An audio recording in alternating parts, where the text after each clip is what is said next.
I really appreciate what the treatment I've had from here in Houston by Mike and his people that they've shown us. And those, well, if they come back to Canada, we'll do the same thing. We'll reciprocate. You already did it. Yeah. Let me tell you, World. See, he's a chief. That's why he took the mic from me. And, say, well, let me talk to him, youngster. But anyway, I went to Calgary first in Canada. I've been down there 3 or 4 times, and every time I was there, the chief showed me great hospitality.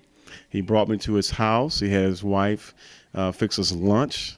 We had a great time there. I went to his office and met with his people, his board, and the whole 9 yards. And I just had the pleasure and having the opportunity.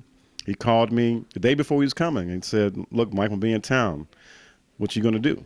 I said, I'm going to be at the airport picking you up. And I haven't left his side since other than let him go to sleep. And he hadn't slept that much. So we had a great time in Houston, showing him around my town and with my people. And right now he's in my house, which I'm the king of my house. I'm a chief. I'm the chief right here in this camp. And my wife just got through preparing a beautiful meal for them and, his brethrens. And we're having a great time, right? Right. He's going to be here for the next few days, and then he's going down to San Antonio to do another show. But I'm glad you're here, Chief, and I wanted to document you here in my home, in my town, in my city. Not a problem. And, this film, you may never know. You may see it on television in Canada. Never know. Because we're nationwide here in public access television, all about the people. And tell me a little bit about the Blackfoot. Tell me about the fight and the struggle to get the treaty and the natural resources that you have on your land that you're getting ready to manage yourself, and you're already managing. And SRDL, I mean, something that most tribes don't even have. I mean, to me, your tribe is the most progressive tribe that I've seen so far, as far as trying to operate business and take advantage of your natural resources, so let people take advantage of you. Is that right?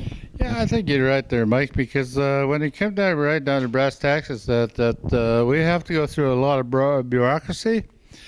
That we're still what do we call we're under Indian Act, and then we still have to talk to IOGC to get things approved and stuff like that. But other than that, we're trying to be how would you say it? We're trying to be more aggressive and more things to do for our own people.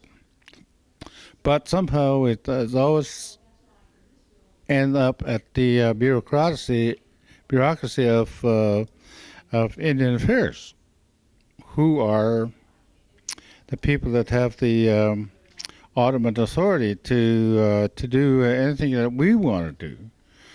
But somehow we're trying to circuit that stuff so we can do stuff, to do things. Who was the chief that signed the treaty? Treaties that decided it was signed by the chief at that time was Chief Crowfoot. Back in 1877 or something like that. Yeah, he signed that.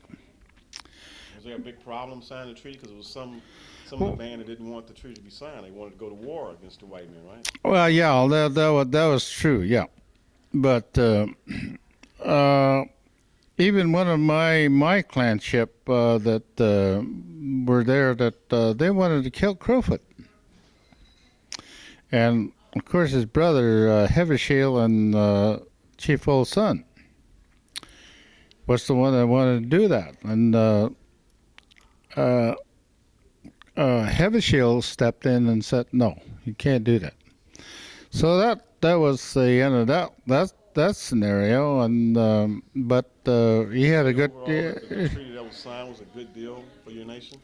Well, no, I think a lot of those treaties that we signed are broken promises that we didn't anticipate. But today they're starting to kick back, and they're there, and I don't know. It's just it's a matter of us pursuing either through court or negotiating with the federal government to make things right. In according to the treaty, I'm supposed to get a rifle and a blanket and stuff like that. Well, no, I haven't seen that. So they broke that one. So there's other things that in that treaty and that whole scenario of what the people were supposed to get didn't happen. So they broke the treaty. So now we're going to the courts to settle this.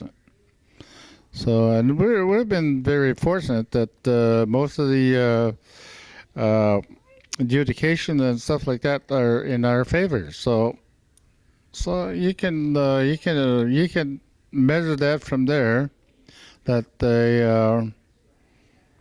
they do due diligence and also looking at the promises they made, and they knew they made big mistakes for our treaty back on the reserve on the Sitka Nation. And we are pursuing those, so we're not giving up. We're just like little tigers or little buffaloes or whatever. That we're not going to let them get away with it. So that's where we are from. We're going to do that, and we're going to do it. I have a good council that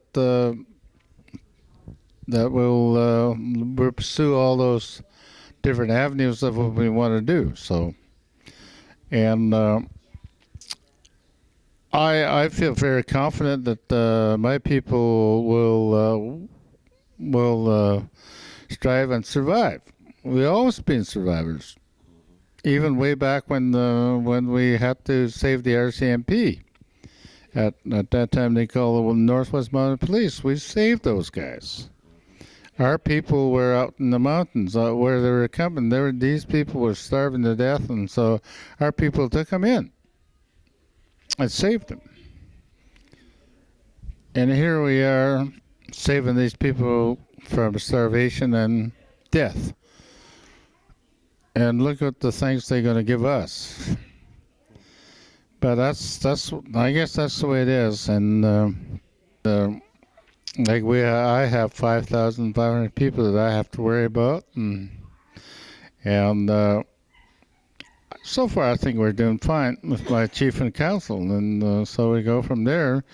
And I just really like to thank Mike for his accommodation and his friendship and the things that he's done for us through what I'm saying in Houston now. And I think it's a really appropriate. I met Mike back in Calgary, and he did tell me, he says, if you ever come to Houston, give me a call. So I did. You know what? Mike came through. Well, sir, it's really an honor and a pleasure to have you here in my home with Mr. Clifford, the elder, Marty, with the Stony Tribe, and it's just been a great time spending time with you and witnessing and being able to witness a people really forcing the government to give them reparation in their nation. And reparation in this nation is hard to collect. But I tell you, they're collecting reparations in the Canadian nation. And hopefully it'll be there for a seed to grow for the generations to come as a Sitka nation. And I'm very proud to be to know them, to get to know them, to know the chief, his council, his elders, and just be a part of that nation. I've been there 6 times this year, and I've enjoyed myself immensely, and he's also gave me great hospitality in his home. And thank you for coming here and have dinner with me in my home. And I'm glad to know you and be a friend. Thank you. That's the vibe today.